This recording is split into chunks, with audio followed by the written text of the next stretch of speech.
July 5 മലയാളത്തിൻ്റെ പ്രിയ എഴുത്തുകാരൻ ശ്രീ വൈക്കം മുഹമ്മദ് ബഷീറിൻ്റെ ഓർമ്മദിനം. 1908 ജനുവരി 21 കോട്ടയം ജില്ലയിൽ വൈക്കം താലൂക്കിൽ തലയോലപ്പറമ്പിലാണ് ഇദ്ദേഹം ജനിച്ചത്. സ്വാതന്ത്ര്യത്തിനായി പോരാട്ടങ്ങൾ നടക്കുന്ന കാലം.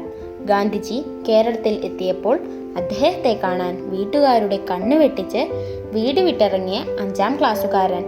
ഗാന്ധിയൻ ആദർശങ്ങളിൽ ആകൃഷ്ടനായ ബഷീർ കോഴിക്കോട് നടന്ന ഉപ്പ് സത്യാഗ്രഹത്തിൽ പങ്കെടുത്തു. അദ്ദേഹം സഞ്ചരിക്കാത്ത സ്ഥലങ്ങളില്ല, ചെയ്യാത്ത ജോലികളുമില്ല. ഇത്തരം അനുഭവങ്ങൾ തന്നെയാണ് അദ്ദേഹത്തിൻ്റെ ഓരോ രചനയും വരച്ചു കാട്ടുന്നത്. വായനക്കാരെ ചിരിപ്പിക്കുകയും ചിന്തിപ്പിക്കുകയും ചെയ്ത എഴുത്തുകാരൻ. ലളിതവും നർമ്മരസപ്രധാനവുമായ കൃതികൾ. അദ്ദേഹത്തിൻ്റെ ഓരോ കഥയും ജീവിതത്തിൻ്റെ നേർക്കാഴ്ചകൾ തന്നെയാണ്. സാധാരണക്കാരായ വായനക്കാരുടെ മനസ്സിലേക്ക് ആഴ്ന്നിറങ്ങിയ വ്യക്തിത്വം തന്നെയാണ് ബഷീർ എന്ന എഴുത്തുകാരൻ. പാത്തുമ്മയുടെ ആട്, ബാല്യകാല സഖി, മതിലുകൾ, പ്രേമലേഖനം, ഭൂമിയുടെ അവകാശികൾ, ഇന്റുപ്പാപ്പാക്കൊരാണുണ്ടാർന്ന്, ശബ്ദങ്ങൾ തുടങ്ങി ഒട്ടേറെ കൃതികൾ.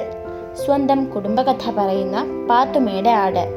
ഉമ്മയും സഹോദരനും സഹോദരിയായ പാത്തുമ്മയുടെ ആടും പൂച്ചയും എല്ലാം കഥാപാത്രങ്ങളായി വരുന്ന നർമ്മരസപ്രധാനമായ കഥ. ഓരോ ജീവിക്കും ഈ ഭൂമിയിൽ ജീവിക്കാൻ തുല്യ അവകാശമുണ്ടെന്ന വലിയ സത്യം വിളിച്ചു പറയുന്ന ഭൂമിയുടെ അവകാശികൾ. മനുഷ്യരെയും മറ്റ് സഹജീവികളെയും സ്നേഹിക്കണം. പച്ചയായ ജീവിതത്തിൽ ഓരോരുത്തരും ഓരോ അനാഥ ജീവികളാണ്. 1994 ജൂലൈ 5 ബേപ്പൂർ സുൽത്താൻ നമ്മോട് വിട പറഞ്ഞു.